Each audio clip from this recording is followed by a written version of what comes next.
Hola, muy buenas. Mi nombre es María José Campos, estudiante de la carrera de Ciencias Criminológicas en la Universidad Estatal a Distancia de la sede de San Carlos. El día de hoy estaremos hablando de un tema bastante interesante, un tema que se las trae, un tema que de verdad nos hace hacernos muchas preguntas, como lo es, por ejemplo, al día de hoy las mujeres cometen la misma cantidad de delitos que un hombre o la misma clase de delitos que un hombre. ¿Es igual de criminal la mujer que un hombre?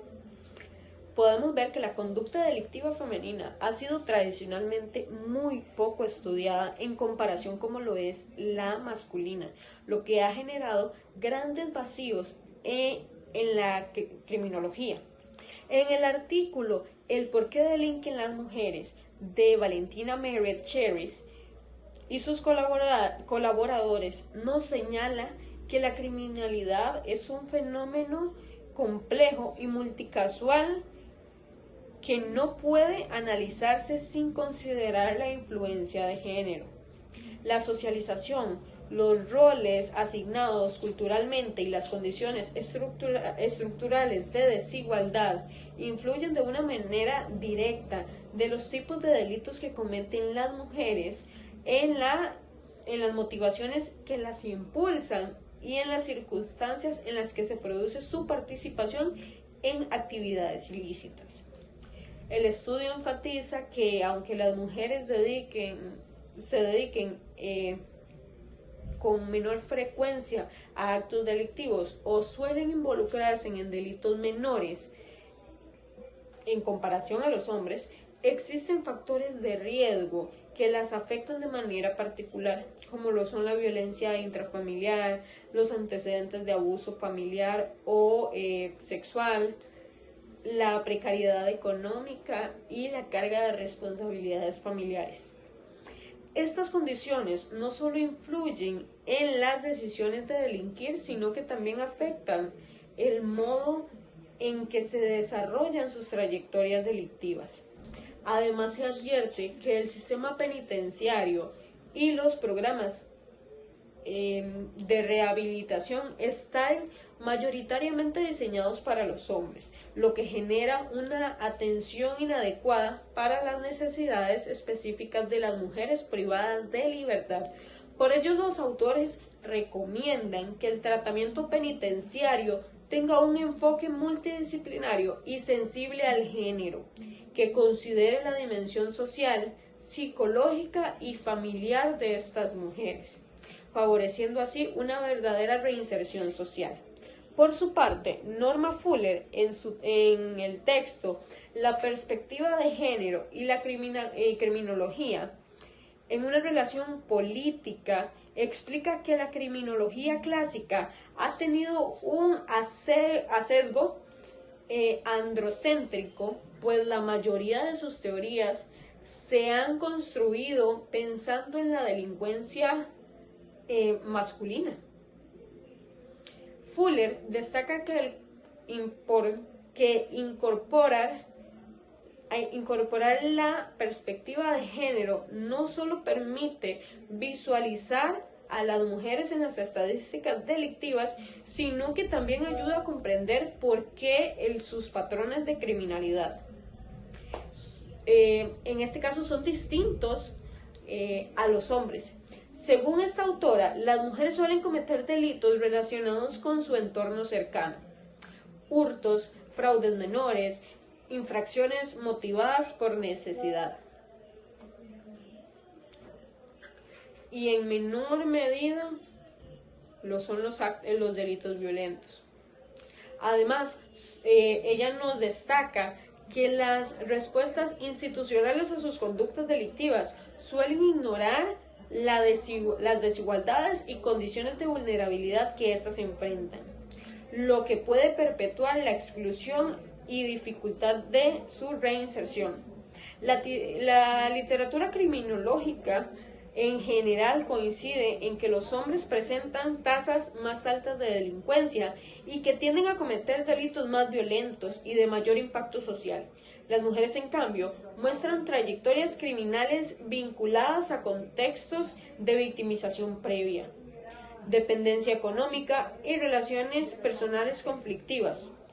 No obstante, diversos estudios sugieren que los mismos factores criminógenos como el entorno social y las actitudes favorables o la asociación de padres delincuentes operan en ambos sexos, aunque la intensidad y las formas de manifestación acá puedan variar. Un conjunto de textos y hallazgos resaltan que la delincuencia femenina no deben entenderse como una versión atenuada a la masculinidad, sino como un fenómeno de particularidades propias que exigen investigación específica y políticas diferenciadas. Considerar el género en la criminología no solo permite comprender en mayor causa del delito, sino que también diseñar estrategias de prevención, tratamiento y reinserción social más justas y efectivas. Nos comenta Antonio Jesús Yugueros que en el año 2010, bajo un estudio realizado por él mismo, se contabilizaron 68.141 casos de hombres delinquiendo. Por su lado, solamente 5.788 mujeres en ese año fueron contabilizadas, lo que quiere decir que de cada 10 delitos, 9 eran hechos por hombres. Más de un 92% del 100 eran actos violentos por varones.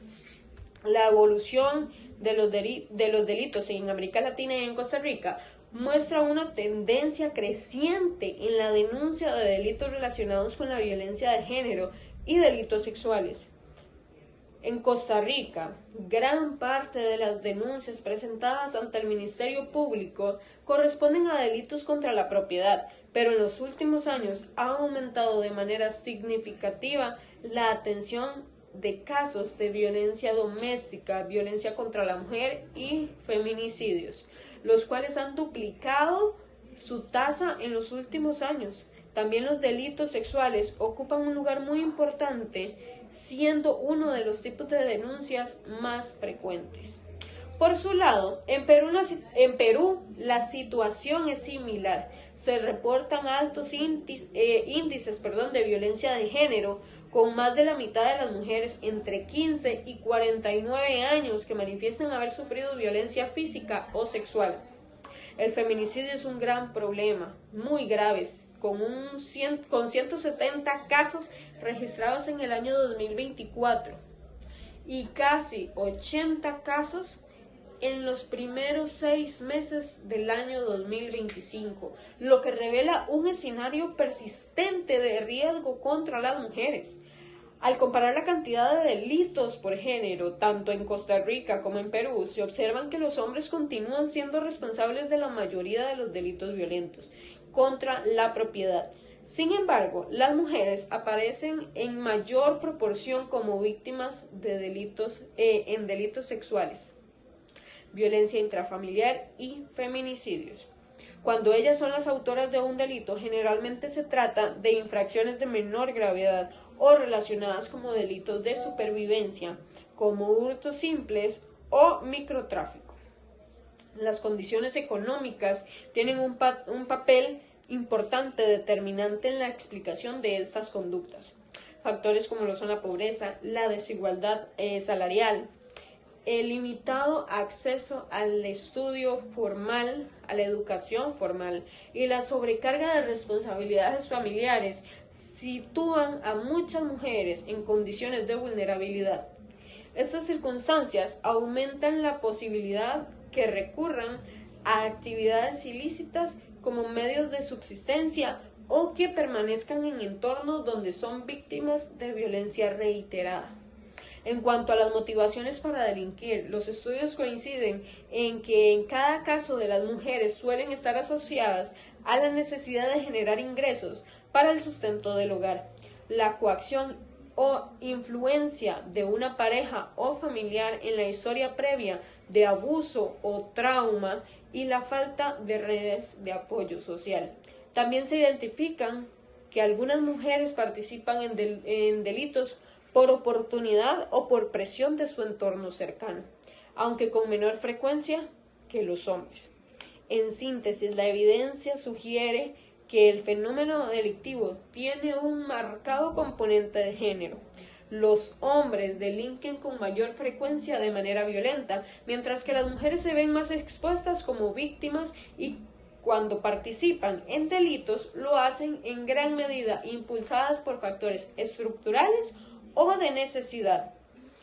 Este panorama exige políticas de prevención, tratamientos penitenciarios y reinserción social adaptadas a las condiciones y motivaciones particulares en cada género, con un enfoque que considere el contexto socioeconómico y cultural en el que se desarrolla la conducta delictiva. Muchas gracias, hasta pronto.